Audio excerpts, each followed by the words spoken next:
сәлеметсіздер ме, құрметті оқырмандар? Бүгін мен сіздерге Абайдың 42-ші қара сөзін оқимын. Қазақтың жаманшылыққа үйір бола беретұғының бір себебі жұмысының жоқтығы. Егер егін салса, я саудаға салынса, қолы термейді. Ол ауылдан бұл ауылға біреуден бір жылқының майын сұрап мініп, тамақ асырап, болмаса сөз аңдып, қулық-сұмдықпенен адам азғырмақ үшін, яки азғырушылардың кеңісіне кірмек үшін пайдасыз жұмыссыз қаңғырып жүруге құмар. Дүниелік керек болса, адал еңбекке салынып алған кісі ондай жүрісте иттей қорлық көрмей ме? Өзінің кәсібін тастап кезегендікке салына ма?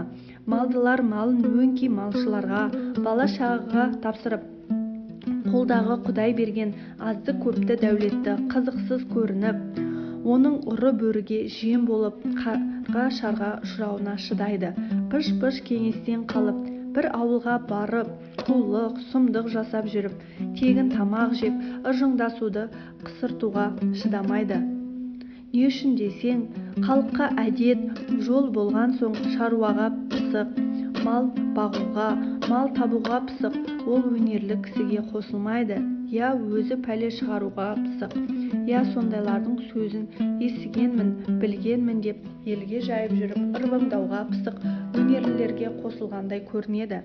Сол үшін осы күнгі қазақтың іске жараймын дегені, өзінің азды көптісін біреуге қоса салып, көре жүр, көздей жүр деп басын босатып алып, сөз аңдып, тамақ аңдып, ел кезуге салынады.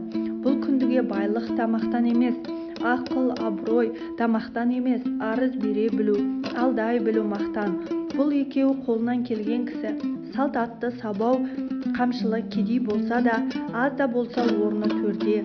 Майлы атқа, майлы етке қолы жетеді. Желікпелеу, мақтаншақ байларды сіз айтсаңыз отқа түсуге бармын деп желдендіріп алып шаруасын қылмай-ақ, малын бақпай-ақ, содан алып киімін бүртитіп киіп, тәуір атын мініп алып, қатарлы бір құрметке жетіп жүре береді. Ол бай өз тыныштығында білмейді, бос шығынданғанында ескермейді. Бір кісімен сөйлессе, мұны қайтеміз деп бағанағы антұрғанмен ақылдасады. Ол сиырдың жорғасы секілденіп қарағанда жалғыз өзім болсам екен деп тұғын ниетімен, және де ақылдасар досы көбесе қадірім кетіп қалады деп ойлап, ой Тәңір-ай, соны білмей тұрсыз ба? Ол ана қулық қой, бұл мына қулық қой деп, оған бүйдей салсаң болмай ма деп, бар оңбаған жауапты үйретіп, амалшылықтың жолын үйретем деп, ол байдың өзін кісіге сенбейтұғын қылады, және байдың өзіне де адам сенбейтұғын болады.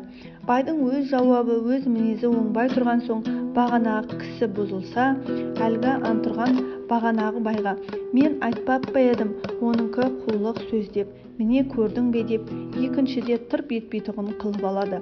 Ендігі жұрттың ақылы да, тілеуі де, қаракеті де осы.